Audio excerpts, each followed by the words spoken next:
ونصلي ونسلم على رسوله الكريم أما بعد فأعوذ بالله من الشيطان الرجيم بسم الله الرحمن الرحيم عن ابن عباس رضي الله تعالى عنهما لعن رسول الله صلى الله عليه وسلم زائرات القبور صدق الله وصدق رسوله النبي الكريم۔ عزیزان گرامی، اس دنیا کے اندر انسان کو جو چیز سب سے زیادہ نقصان پہنچانے والی ہے وہ انسان کے اپنے ہی جسم سے صادر ہونے والے گناہ ہیں۔ گناہوں میں سے ایک وہ گناہ جس کا تعلق عورتوں کی ذات کے ساتھ ہے، اور رسول اللہ صلی اللہ علیہ وسلم نے قیامت تک آنے والی اپنی امت کی عورتوں کو ان گناہوں سے بچنے کی ترغیب اور حکم دیا، وہ عورتوں کو قبرستان کے اندر جانا۔ چنانچہ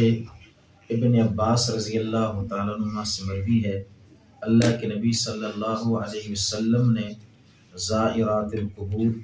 قبرستان کی طرف جانے والی عورتوں پر لعنت فرمائی، اور حضرت سلمان اور حضرت ابو ہریرہ رضی اللہ تعالیٰ عنہ سے ایک لمبی حدیث مبارکہ مروی ہے جس کا مفہوم خلاصہ یہ ہے، اللہ کے نبی صلی اللہ علیہ وسلم نے لوگوں کو نماز پڑھائی، ثم خرج من المسجد، پھر اللہ کے نبی صلی اللہ علیہ وسلم مسجد سے باہر تشریف لے آئے، پھر حضور علیہ السلام فوقف علی باب دارہ، اپنے گھر کے دروازے پر کھڑے ہو گئے، یہاں تک کہ حضرت بی بی فاطمہ رضی اللہ تعالی عنہ تشریف لائیں۔ آپ علیہ السلام نے ان سے فرمایا، من این جئتی، اے فاطمہ آپ کہاں سے ہو کر آئی ہو؟ انہوں نے عرض کیا، الی منزل فلانۃ التی ماتت،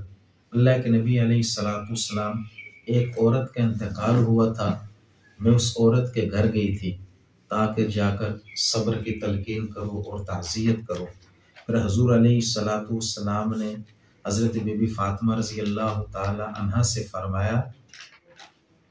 حل ذهبتی الی قبرہا، کیا تو اس عورت کی قبر کی طرف بھی گئی تھی؟ حضرت بی بی فاطمہ رضی اللہ تعالی عنہ نے عرض کیا، معاذ اللہ، اللہ کے نبی علیہ السلام، میں اللہ کی پناہ میں آتی ہوں، اس لیے کہ میں نے بارہا آپ صلی اللہ علیہ وسلم سے قبرستان میں جانے والی عورتوں کے بارے میں مذمت اور وعید کو سنا۔ پھر حضور علیہ السلام نے اس موقع پر فرمایا، لو زرتی قبرہا، اے فاطمہ اگر تو قبرستان میں جاتی،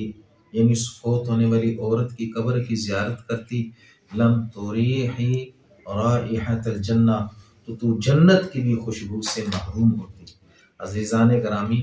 جنت کی خوشبو 500 سال کی مسافت سے محسوس کی جائے گی، تو آپ علیہ السلام نے ان عورتوں کے لیے مذمت اور وعید کو بیان فرمایا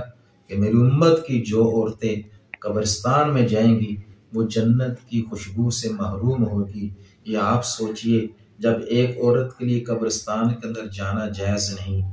نماز کی ادائیگی کے لیے مسجد میں جانا نہیں، اسی طریقے سے اکیلے تنہا لمبا سفر کرنا بغیر محرم کے جانا نہیں، حج اور عمرے کی ادائیگی کے لیے بغیر محرم کے تنہا اکیلے سفر کرنا جائز نہیں، پر بزرگوں کی قبروں پر جانا، ان کے عرسوں میں جانا،